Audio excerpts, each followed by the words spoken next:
Hello, नमस्कार। आज हम बात करेंगे पंजाब नेशनल बैंक के स्टॉक्स के बारे में और जानेंगे इसके इम्पोर्टेंट सपोर्ट और टारगेट के बारे में। साथ ही हमारा वीडियो आपकी एजुकेशन के लिए है, बाय सेल की कोई एडवाइस नहीं है। फिर भी आप ट्रेड करते हैं तो अपने फाइनेंशियल एडवाइजर से जरूर कंसल्ट कीजिएगा। तो चलिए वीडियो की शुरुआत करते हैं।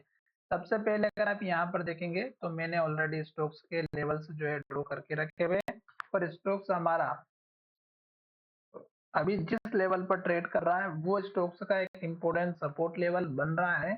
और ये अगर आप देखेंगे तो ये है स्टॉक्स का हमारा यहाँ पर जो लो बना है, ये है स्टॉक्स का पुराना वाला हाई लेवल जो लगभग हमारा 102 103 के आसपास का है और स्टॉक्स ने भी 103 का लो बनाया। अब स्टॉक्स में ऊपर का जो लेवल है जो आज स्टॉक्स ने टेस्ट किया, जहां से स्टॉक्स ने ओपनिंग की, वो है स्टॉक्स का इस कैंडल का हाई जो लगभग हमारा 105 रुपए के आसपास का है। तो स्टॉक्स ने आज भी 105 रुपए के आसपास का हाई बनाया और वहीं से स्टॉक्स में गिरावट हुई, मार्केट में भी गिरावट थी और स्टॉक्स ने लो के पास क्लोजिंग दी। यानी कि 3 दिनों के लो की अगर हम बात करें तो सेम है और स्टॉक्स में हाई की भी बात करें 3 दिनों की तो वो भी सेम है। अब स्टॉक्स ने आज के दिन के क्लोजिंग दिए लो की तरफ, तो डेफिनेटली अगर स्टॉक्स हमारा 103 रुपए के लो को तोड़ेगा तो स्टॉक्स में गिरावट होगी और स्टॉक्स का सपोर्ट लेवल बनेगा इस कैंडल का लो 100 रुपए के आसपास का। ये इसलिए क्योंकि ये स्टॉक्स जब हाई बना के नीचे आया था तो यहीं पे सपोर्ट मिला और यहाँ पर भी स्टॉक्स का पुराना वाला हाई लेवल है 100 रुपए के आसपास।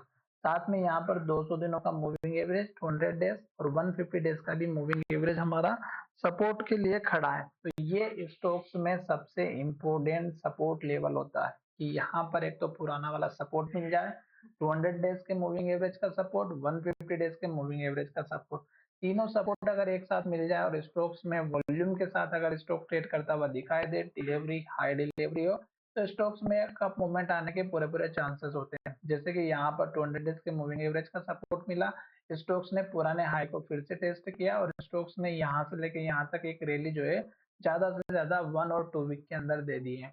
तो जिस किसी ने भी स्टॉक्स को सपोर्ट लेवल पर बाय किया होगा मूविंग एवरेज के जो लगभग 100 रुपए के आसपास का था और तुरंत आपको अगर आप देखें तो 12 से 13% के आसपास स्टॉक्स का प्रॉफिट देखने को मिला होगा, जो एक रिजनेबल प्राइस के हिसाब से बहुत ही अच्छा है।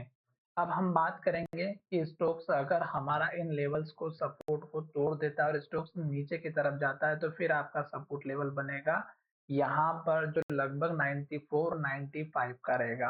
ये वो लेवल है जहां पर स्टॉक्स ने 3 से 4 बार ट्रेड किया है सपोर्ट के लिए। तो ये लेवल आपको मैं कलर चेंज कर देता हूँ ताकि आपको पता चले। तो ये जो कलर है इससे आपको अंदाजा लग जाएगा कि ये उसके बाद का नेक्स्ट सपोर्ट का लेवल बनता हुआ दिखाई देगा। अब हम बात कर लेते हैं एक छोटे से टारगेट की, क्योंकि स्टॉक सपोर्ट लेकर के जब ऊपर की तरफ जाएगा तो टारगेट कौन सा रखना है। पहला तो इसी कैंडल का हाई 105 के आसपास का, दूसरा हमारा इस कैंडल का हाई 107 रुपए के आसपास का और तीसरा हमारा इस कैंडल का हाई जो कि 108 रुपए का। अब इन तीनों में से जो इम्पोर्टेंट लेवल है वो है 105 के आसपास का, क्योंकि स्टॉक्स यहाँ से जो है पहले भी हाई बना के नीचे आया हुआ था और स्टॉक्स अभी इसी के पास ट्रेड कर रहा है। तो जब तक ये लेवल वॉल्यूम के साथ ब्रेक नहीं होगा और हाई डिलीवरी के साथ, तब तक स्टॉक्स के ऊपर के लेवल देखने को नहीं मिलेंगे और जब स्टॉक्स ऊपर की तरफ जाएगा तो तुरंत आपको यहाँ पर 50 डेज का मूविंग एवरेज का रेजिस्टेंस देखने को मिलेगा। तो चलिए वीडियो को यहीं विराम करते हैं। धन्यवाद, मिलेंगे नए वीडियो।